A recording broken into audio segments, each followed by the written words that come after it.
Nah, di sini kita, nah ini kan kegedean, kita bisa atur kecilin biar lebih muat ya. Kita sebelah kiri kan. Nah, ini sekarang kita main warna. Di warna kita bisa atur. Ini kita misalkan mau pakai warna ungu. Kita bold di sini.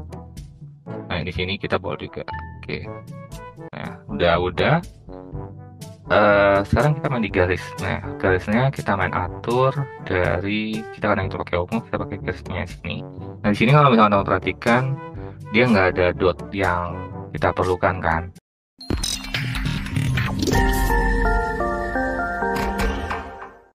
Halo semuanya, ketemu lagi di hari ini. Jadi kita akan melanjutkan materi kita terkait mudah visualisasi di Excel. Kaitannya adalah memahami konteks seni dari sebuah visualisasi. Nyatanya, sebuah visualisasi itu nggak berhenti ketika teman-teman menginsert grafik dan selesai. Nggak seperti itu. Tetapi bagaimana teman-teman dapat membuat grafik itu bisa bercerita ke audiens.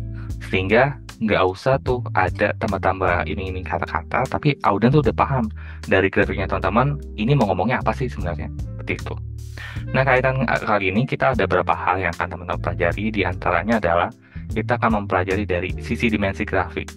Apakah grafik itu akan bagus ketika digunakan 3 dimensi atau 2 dimensi? Mana yang lebih tepat gitu? Apakah akan jadi lebih kompleks ketika menggunakan 3 dimensi dan susah dipahami, atau sebenarnya 2 dimensi sudah cukup, seperti itu. Habis itu kepolosan grafik. Apakah nggak harus nih menggunakan elemen-elemen chart di dalam grafik, kayak misalnya nggak usah ada axis title, terus habis itu elemen axisnya dan sebagainya. Kita nggak usah gunain itu, kita cukup grafik line-nya aja, dan that's it, udah enough. Apakah itu udah cukup enough untuk ketika menyampaikan sebuah visualisasi? Nanti kita lihat perbandingannya. Yang ketiga, dari sisi warna. Sebenarnya tone warna itu penting nggak sih ketika divisualisasi? Apakah kita boleh warna-warni ketika menggunakan visualisasi, atau sebenarnya ada aturan-aturan baku nih yang perlu teman-teman ketahui? Dan yang terakhir adalah bagaimana teman-teman menyampaikan visualisasi itu tetap sederhana, tetapi nggak sederhana banget. Artinya grafiknya tuh bisa bercerita loh dari informasinya yang dia miliki. Jadi audiens tuh udah paham, oh kalau misalkan grafik ini bicara tentang pertumbuhan transaksi, apakah memang ada terjadi pertumbuhan atau enggak gitu. Oke, nggak usah berlama-lama lagi, mari kita explore. Yuk. Mari kita mulai dari pembahasan dimensi grafik. Nah, di sini ada 2 dimensi grafik, ada dimensi 3 dimensi sama 2 dimensi. Menurut teman-teman, mana yang lebih teman-teman pahami ketika aku suguhkan ini? Lebih oke yang 2 atau yang 1? Kalau aku sendiri, aku milih yang 2. Kenapa? Karena dari grafik 2 ini mudah diinterpretasi. Aku bisa tahu nih, mana kategori yang cukup signifikan dari masing-masing shape mode. Nah, kalau misalnya dari sini aku bisa lihat, oh ternyata office supplies itu hampir di setiap shape mode-nya itu dia paling tinggi gitu.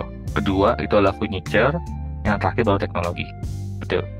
Dan kontennya masih bisa disampaikan dengan clearance ketika kita menggunakan 2 dimensi ini, dibandingkan ketika kita memilih 3 dimensi sebagai pilihan grafik yang mau kita pilih gitu. Yang pertama adalah sulit membaca values-nya. Values-nya kita nggak tahu nih, apakah ini sejajar atau enggak gitu ya. Karena di sini sama-sama pendek kan. Nih, apakah yang ini teknologi sama furniture ini sama atau enggak sih sebenarnya gitu di shape mode-nya SMD gitu ya. Atau yang second class ini sama nggak sih kalau ini gitu. Begitu juga standar class, apakah ini sama? Nah, di sini kita nggak bisa determine ketika kita menggunakan 3 dimensi, nggak ada gap antara keduanya. Apalagi kalau misalkan POV-nya berbeda nih, ada yang melihat dari sudut sebelah kanan, ada yang sudut sebelah kiri, POV-nya beda-beda, sehingga ketika dibaca values-nya ya nggak sama yang mau kita sampaikan dari grafik gitu. Apalagi perspektif juga beda-beda kan, antara misalnya kita lihat dari sebelah kiri, lihat sebelah kanan, seperti itu. Nggak cuma dari dimensi grafik, kita coba lihat dari penentuan label, legend, dan title. Apakah grafik polos itu udah oke? Menurutku belum tentu. Bisa jadi ada informasi-informasi yang seharusnya bisa disampaikan, tapi karena grafiknya terlalu polos, jadi ya standar aja grafiknya. Pertama di sini, kalau misalnya polos, dia nggak ada title ya. Terus habis itu, axis title-nya juga nggak ada. Nah, habis itu dari axisnya juga membuat orang keliru. Ini mulainya dari 1000 ya. Tapi kok tingginya jarak-jaraknya berdekatan, jadi kayak 1000 ke 2000 deket banget, 2000 ke ini kok nggak ada nih ke 4000 gitu ya, tiba-tiba 3500. Urutannya gimana nih cara bacanya? Antar gapnya ini nggak kebaca kan, ya ini gapnya 500, 500, eh 3000 gitu ya, terus 3500. Nah ini gapnya gimana nih cara bacanya nih, udah cukup memudah pahami atau enggak gitu. Kalau saya kan dimulainya dari nol kan, makanya eksis yang tepat tuh dimulai dari nol, biar nggak membuat orang keliru nih antar gapnya. Nah, grafik ini juga nggak bisa menceritakan dirinya sendiri. Kita harus menelaah nih, maksud grafiknya apa sih? Apalagi aksesnya nggak ada. Ini dalam apa nih? Apakah dalam tahun kah? Apakah zip mode kah? Atau dan sebagainya, nggak ada. Nggak di-clarify dari informasi grafik ini. Gitu. Sehingga kita nggak bisa tahu nih, konten dari grafik ini apa sih sebenarnya. Tuh. Iya, tumbuh sih, tumbuh. Dia kelihatan tumbuh. Cuma maksudnya, tumbuhnya maksudnya apa? Dibandingkan ketika teman-teman kita pindahkan ke sebelah kanan, ini clear graph-nya banget ya. Jadi mulai dari title-nya, dia menceritakan bahwa ada pertumbuhan itu rata-rata 2500 ya, average orders-nya nih dari 2014 sampai 2017. Nah, sumbu X-nya nih, ada years-nya kan. Jadi udah tahu nih. Terus exit title-nya tahu ini artinya apa nih di sini.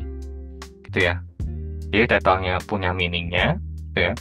Habis itu kita punya axis title, terus dia mulai dari nol, terus ada axis labelsnya juga udah ada gitu. Ini best practice. Biasanya kalau misalkan teman-teman melakukan visualisasi, usahakan tetap mulai dari nol agar nggak membuat audiens itu keliru ketika membacanya. Dan grafik ini bisa menceritakan dirinya sendiri kan. Kita nggak harus susah-susah payah menerjemahkan maksud dari konten dari grafik yang kita miliki. Seperti itu.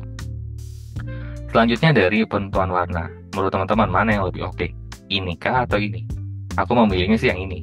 Kenapa? Ini kita bisa membuat orang itu fokus ke consumer. Gitu ya. Karena consumer itu paling tinggi kan. Makanya yang kurang penting kita warnakan abu-abu di sini. Karena kita mau fokusin adalah di consumer. Nanti di consumer, di beda dan sebagainya.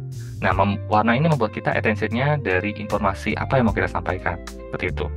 Dan teman-teman bisa gunakan warna tuh secara berurutan, kayak misalkan dari gelap, terang, sampai pudar gitu dan sebagainya. Dan jangan gunakan warna-warna yang kayak gini, warna-warna warna utama gitu ya. Jadi warna ini nggak punya arti sebenarnya. Padahal kita bisa mainin warna loh. Ini cuma sekedar warna aja, warna grafik, tapi nggak punya meaningless lah artinya. Nggak punya konten dari warna itu digunakan apa, nggak ada artinya. Dan warna-warna kayak gini perlu teman-teman hindari karena akan membuat kayak mata sakit gitu ya, kayak terlalu terang kan nggak mungkin. Ada orang-orang yang ketika terlalu terang nggak bisa ngebaca informasi grafik yang teman-teman mau sampaikan, seperti itu. Oke, dari si warna udah kita bahas, dari si kesederhanaan juga udah oke. Maksudnya jangan terlalu polos gitu ya. Selanjutnya apa sih? Sederhana adalah kunci gitu ya. Tadi kalau misalkan sebelumnya kita mau bikin visualisasi sesederhana mungkin, sepolos-polosnya mungkin, apakah itu udah oke? Not.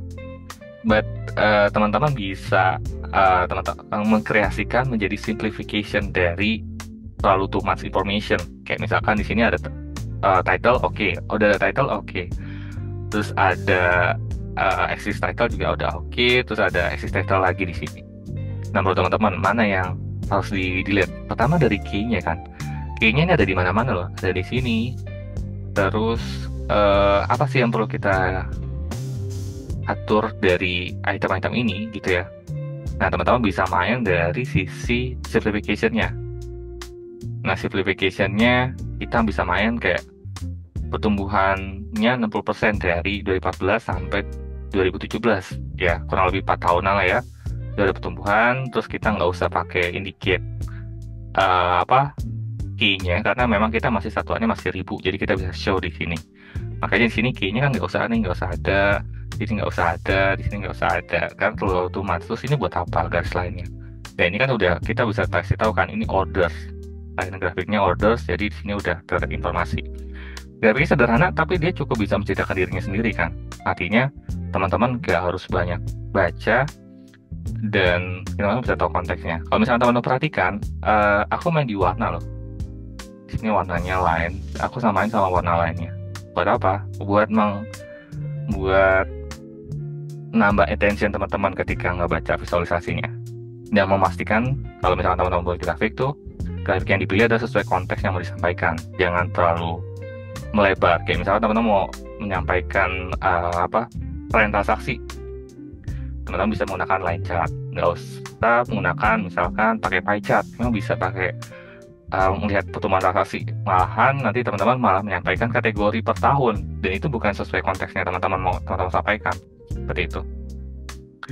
Teman-teman boleh, ini opsional, boleh gunakan title dan memainkan warna agar menarik konteks dari grafik itu sendiri seperti apa. Di sini aku kayak menggunakan title kan, terus mainin warna agar audiens tuh oh iya paham informasi visualisasinya apa. Nah, jika perlu memang teman-teman menyampaikan informasi yang kurang penting, itu bisa menggunakan warna abu-abu. Jadi audiens nggak mencernanya secara terbatas gitu ya. Karena kalau misalkan diwarnain semua, artinya semuanya penting kan. Sedangkan kita mau fokusin di konsumer, nah, let's say di sini. Jadi kita mengubah warna lainnya, corporate dan home office-nya itu warna abu-abu, biar audiensnya lebih clearance dengan attention color apa yang mau dipilih. Seperti itu. Oke, berikut ini adalah beberapa item grafik yang bisa teman-teman pilih. Kalau misalkan mana sih chart yang perlu dipilih? Nah, ini tergantung teman-teman mau menampilkan distribusi, komposisi, atau relationship, atau mau comparison, atau indicate trend. Kalau indicate trend bisa pakai line chart gitu ya, atau pakai column chart. Terus kalau misalkan compare-nya compare apa? Compare item atau through the time. Nah, itu bisa teman-teman pilih. Terus present distribution, misalkan pakai line chart bisa, histogram chart juga bisa, scatter chart juga bisa, pie chart juga buat composition di sini. Terus sama staggered bar chart buat composition. Ya, ini pilihan ya, opsi, sama opsi. Kalau relationship pakai apa? Pakai scatter chart. Kayak kemarin sebelumnya di minggu lalu kita buat scatter chart kan, itu buat membuat relationship dari data-data yang ada. Seperti itu. Oke, kali ini kita akan coba lanjut ngebuat use case-nya dari shape mode yang sudah kita pelajari sebelum-sebelumnya. Jadi kalau misalkan teman-teman baru nonton video kali ini, teman-teman bisa nonton di video-video sebelumnya, aku jelasin bagaimana kita menggunakan data shape mode, dan cara akses datanya itu ada di link yang ada di deskripsi. Jadi bisa akses, nanti itu ada link datasetnya, teman-teman bisa download, terus habis itu bisa exercise dari Excel ini.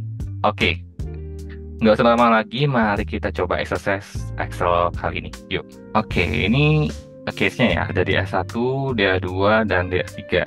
Nah, ini adalah detail dataset yang kita gunakan, termasuk informasi-informasi dari datasetnya, ada order date, ship mode, segment, kategori, dan sales. Terus ini adalah isian datasetnya gitu ya. Nah, dari dataset ini kita akan menyelesaikan case DA1, DA2, dan DA3. Di DA1 adalah kita akan memperbaiki grafik yang ini, yang berbentuk 3 dimensi.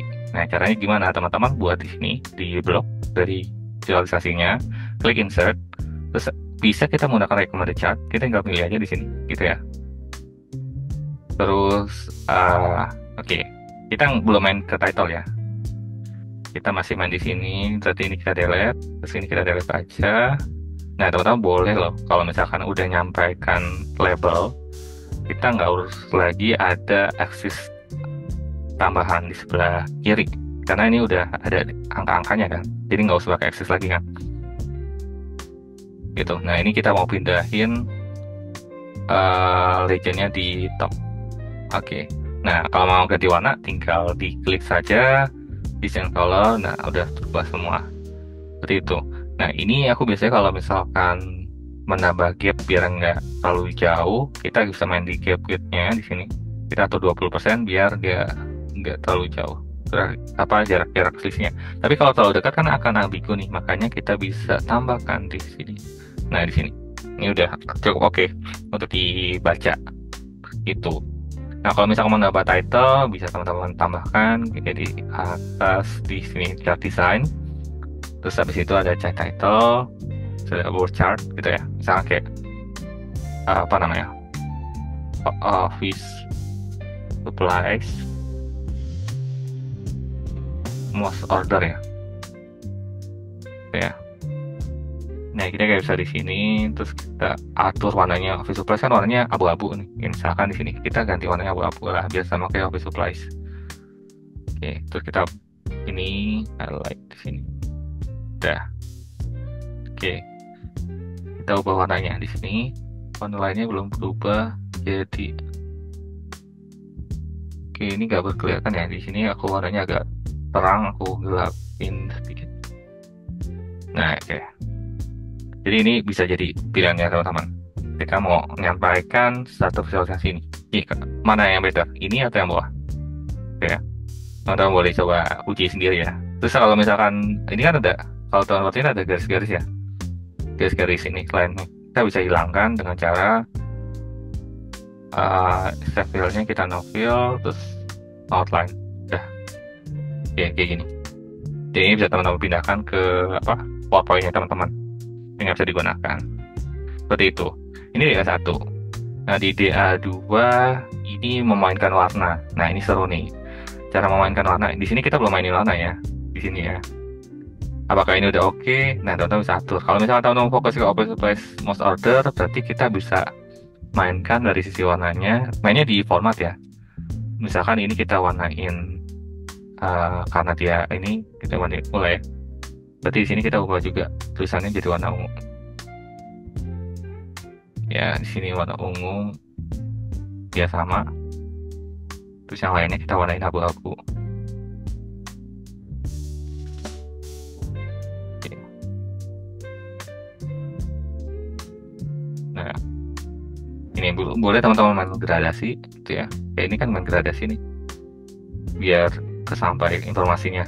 Nah, di sini kan kita fokusnya ke utamanya yang Office Supplies. Jadi lebih clearance nih informasinya. Tuh. Oke, sekarang kalau yang di DA2 kita mainkan warna kan. Nah, ini gampang banget. Teman-teman tinggal pilih grafiknya dulu. Kita samain dulu grafiknya, kita pakai yang bar chart ya. Di sini ada bar chart, terus kita hapus yang nggak kepakai. Nah, sama judulnya kita delete dulu misalkan. Nah, di sini ya kita bisa mainkan dari format data series. Gap width-nya kita atur biar nggak terus biar kejauhan, terus kita tambahin title ya biar agak lebih menarik. Terus biasanya kalau aku tuh nambahin di sini order. Sini aku klik kanan, terus warnanya abu-abu. Ya, terus di sini juga sama. Karena kan ini kan ya sama order kan. Kita order kayak di sini. Ini klik kanan. Sini juga sama. Order. Oke. Warnanya juga samain ya di sini antara grafiknya. Oke, ini kita udah. Sekarang kita main auto di sini. Dari sisi formatting, apa sih yang perlu kita lakukan ketika membuat visualisasi? Kita bisa atur formatnya. Boleh kita ubah jadi agak gelap keduanya, atau sebenarnya kita bisa, karena nggak begitu Gensy, kita bisa agak warna gelapnya pilih yang ini ya, misalkan let's say ini ya. Terus yang ini kita ubah warnanya jadi warna biru, let's say gini. Nah, ini bisa teman-teman ini. Nah, ini kalau ini sini udah ada angkanya, ini kita sebenarnya bisa kita delete. Nah, gini. Jadi lebih contents dari informasinya lebih clearance. Karena ini udah kita gunakan kan. Jadi x-axisnya bisa kita delete sebenarnya ketika kita udah menggunakan ini. Terus ini kita bisa atur, terus atur fontnya, warnanya jadi sama kayak biru. Nah, itu. Nah, ini bisa teman-teman gunakan. Terus kalau misalkan mau tambahin judul juga sama, kita tinggal tambahin judul di sini. Title apa chart gitu ya. Terus di sini kita bisa pindahkan di sini kayak sumber banyak pembelinya. Kayak ini tulisnya gini ya, ini pakai bahasa Indonesia ini ya. Di sini kita ubah, terus kita warnain biru. Nah, yang ini kita warnain abu-abu.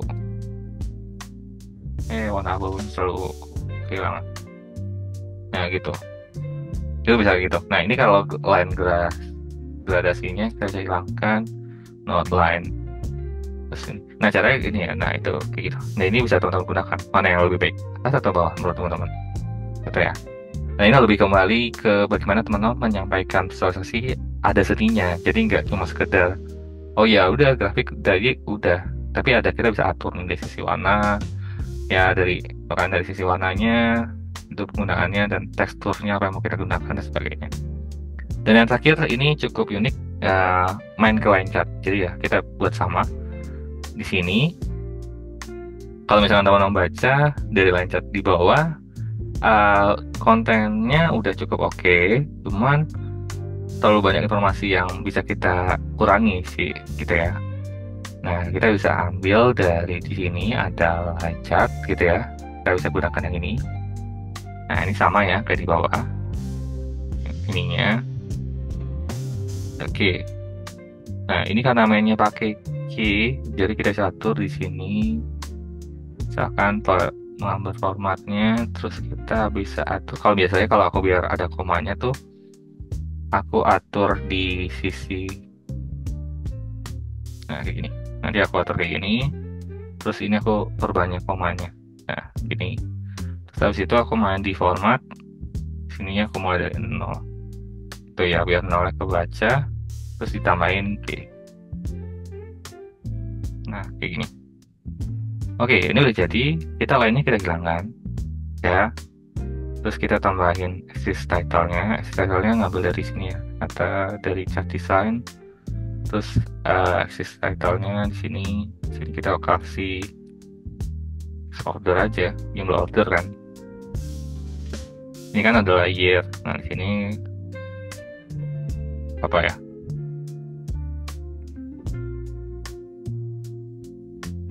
%, increase 66 ya, 60% increase ya.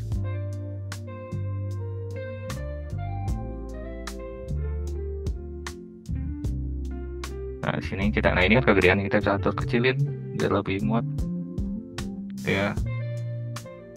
Kita sebelah kiri kan. Nah, ini sekarang kita main warna. Di warna kita bisa atur. Ini kita misalkan mau pakai warna ungu. Kita bold di sini. Nah, di sini kita bold juga. Oke. Nah, udah. Sekarang kita main di garis. Nah, garisnya kita main atur dari kita kadang itu pakai ungu, kita pakai garisnya sini. Nah, di sini kalau misalnya teman perhatikan, dia nggak ada dot yang kita perlukan kan. Ya, ini aku hilangkan dulu ya, biar nggak ada. Nah, caranya teman-teman klik di sini, terus klik lagi, kan ini ada 1, 2, 3, 4 ya, klik lagi sampai dia cuma kepilih 1. Nah, habis itu kita main ke ini, line and marker, markernya kita mainin, terus habis itu build in, terus kita pilih yang circle. Nah, di sini nanti kita klik lagi yang sama di sini, circle juga, build innya circle, kita pilih.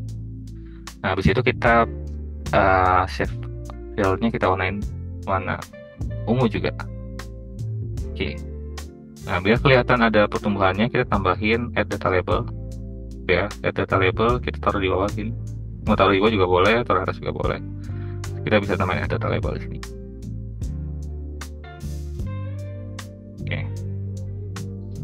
Oke, ini simplified dari yang di atas. Jadi menurut teman-teman mana yang lebih oke? Yang di atas atau yang di bawah? Ya, kalau menurutku lebih enak yang di bawah sih, kayak bisa kelihatan tuh pertumbuhannya seperti apa. Nah, kalau misalnya kita mau nambahin dot-dotnya juga monggo. Tapi karena yang lain yang gak aku ceritakan, berarti aku cuma pakai dotnya cuma satu dan yang awal sama yang akhir aja gitu, informasinya. Seperti itu. Oke, itu dulu teman-teman untuk hari ini. Semoga bermanfaat, bisa teman-teman gunakan ketika mau visualisasi, nggak cuman just visualisasi, tapi teman-teman bisa bagaimana mengatur dari visualisasi tersebut sehingga audiens itu mudah memahami konteks dari yang mau teman-teman ceritakan. Oke, thank you dan sampai jumpa. See ya.